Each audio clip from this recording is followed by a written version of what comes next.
Assalamualaikum warahmatullahi wabarakatuh. Halo teman-teman, nama saya Mistatul Hasanah. Di sini saya bersama rekan saya. Kami dari SPAI Al-Azhari Kabupaten Cianjur. Di sini saya bersama Kang Alwan akan membahas tentang sebuah buku yang berjudul Manajemen dan Kepemimpinan Pendidikan yang dikarang oleh Dr. Samsu. Ini untuk memenuhi salah satu tugas mata kuliah kami, yaitu Leadership dan Manajemen Pendidikan Agama Islam. Kami tergabung dalam kelompok 13. Sekarang kita membahas tentang penulis buku ini. Penulis buku ini yaitu Dr. Samsu. Beliau dilahirkan pada tanggal 8 Oktober 1970 di Langan Ilir, Kabupaten Tanjung Gabung Timur, Provinsi Jambi, dari pasangan Sultan Hasanuddin almarhum dan Bungati. Pada saat ini beliau berpangkat sebagai Rektor Kepala di Pendidikan Agama Islam pada Fakultas Ilmu Tarbiyah dan Keguruan IAIN Sultan Toha Saifuddin Jambi.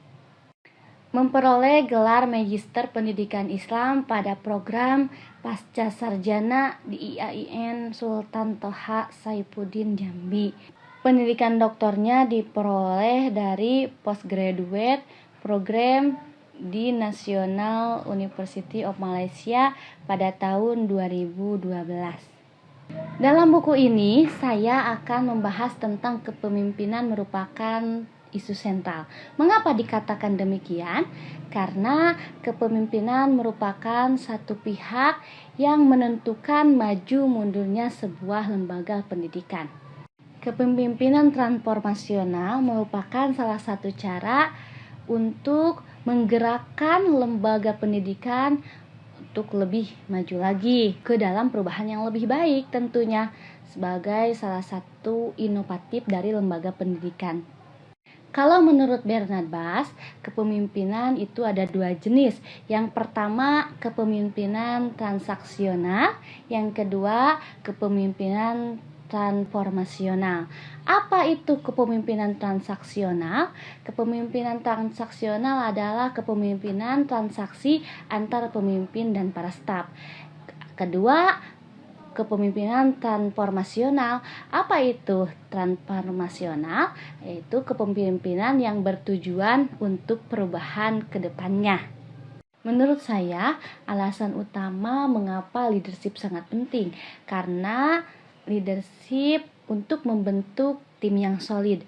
Dengan kepemimpinan yang baik akan terbentuk kesolidan pada tim dan kerjasama tim yang baik pula.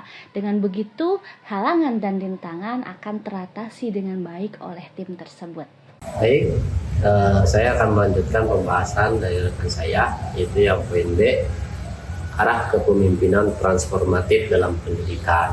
Dikatakan dalam buku ini, lembaga pendidikan seharusnya dipimpin oleh pemimpin yang bersifat transformatif. Maksudnya, dengan kepemimpinan transformatif diharapkan lembaga pendidikan akan mengalami kemajuan yang sangat pesat dalam mengelola pendidikan. Hanya dengan pemimpin transformatif, masalah yang penting dalam kepemimpinan adalah bagaimana mengubah cara berpikir seseorang pemimpin.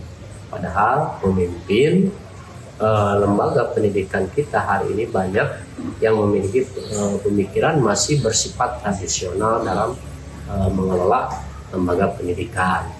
Nah, kepemimpinan transformatif ini itu lebih cenderung pemimpin yang bersifatnya itu modern. Cara berpikirnya bagaimana dia berpikir dari gaya pemimpin yang tradisional menjadi gaya yang pemimpin yang modern dengan inovasi-inovasi yang banyak untuk memajukan suatu lembaga.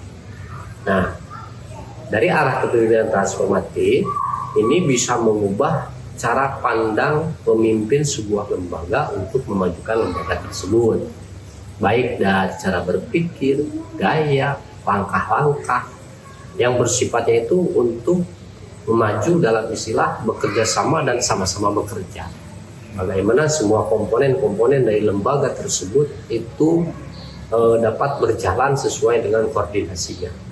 Jadi kalau ada sesuatu, contoh misal dalam bidang kesiswaan itu kurang berjalan, nah di sini pemimpin harus bergerak cepat untuk mengubah bagaimana cara pemimpin tersebut mengubah dengan gaya atau langkah-langkah untuk memajukan dalam kekurangan tersebut.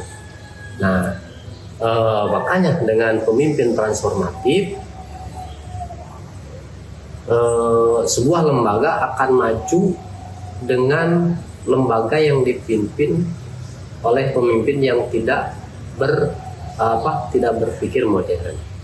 Karena di sini lembaga pendidikan saat ini adalah bagaimana cara pemimpin yang transformatif itu mengubah cara, gaya, daya, dan langkah dalam pemimpin. Karena yang bersifat transformatif itu sangat diperlukan dalam saat ini. Jadi bagaimana menerapkan sistem, bagaimana menerapkan teknik-teknik belajar, meskipun beda dengan yang lainnya. Tapi dengan gaya pemimpin seperti itu, sebuah lembaga diharapkan lebih cepat berkembang dengan gaya kepemimpinan transformatif, perubahan-perubahan dari tradisional menjadi modern. Dalam artian tapi tidak menghilangkan kultur pendidikan tersebut. Dari sisi cara seorang pemimpin menunjukkan bagaimana dia tidak akan berhenti untuk mencari peluang inovasi memberdayakan lembaga atau organisasi tersebut.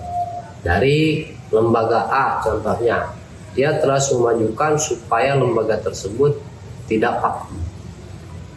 Dari lembaga B atau dari organisasi B, dia mengarahkan ke arah dengan tupoksinya masing-masing.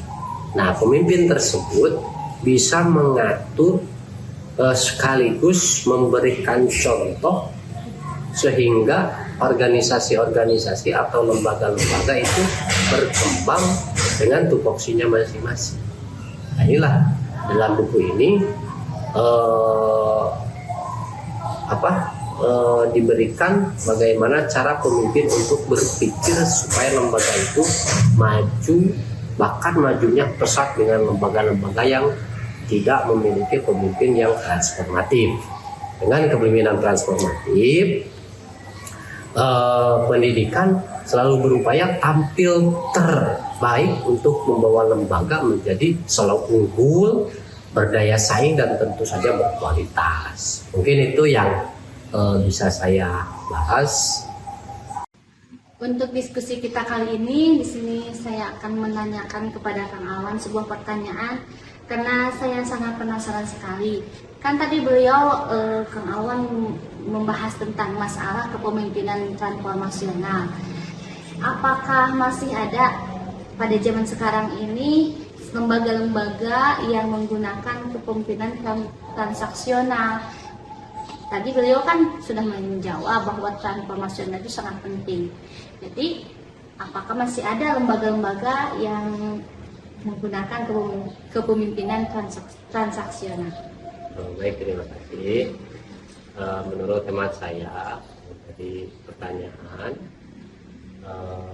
masih adakah lembaga zaman sekarang menggunakan gaya pemimpin dengan transaksional? Menurut saya sih masih ada, bahkan banyak. Kenapa? Karena gaya pemimpin transaksional itu pemimpin yang memberikan motivasi kepada bawahannya atau pada peserta didik untuk untuk meraih sebuah tujuannya dengan diberi penghargaan atau diberi imbalan lah. Jadi dengan gaya pemimpin transaksional, pemimpin bisa memberikan motivasi kepada peserta didik atau bawahannya supaya bekerja lebih giat untuk mencapai tujuannya.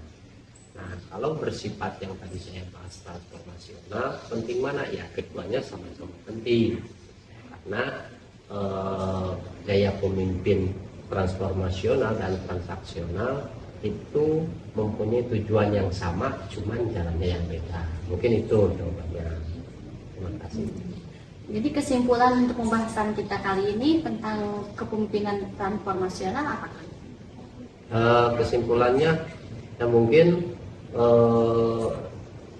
sebuah lembaga harus mempunyai pemimpin yang mempunyai berpikir untuk memajukan lembaganya itu, baik gaya pemimpinnya tadi yang saya bahas transformasional, memberikan inovasi-inovasi untuk kemajuan sebuah lembaga, atau bersifat transaksional dan lain sebagainya.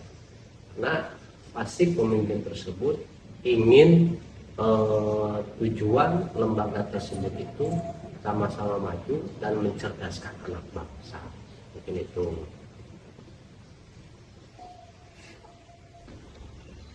Itu diskusi dari kami. Maaf apabila banyak kesalahan. Mudah-mudahan banyak manfaatnya bagi semua. Saya Mistatul Hasanah Dan saya Alam Sudirman Gunawan mengucapkan banyak terima kasih dan sampai jumpa. Assalamualaikum warahmatullahi wabarakatuh.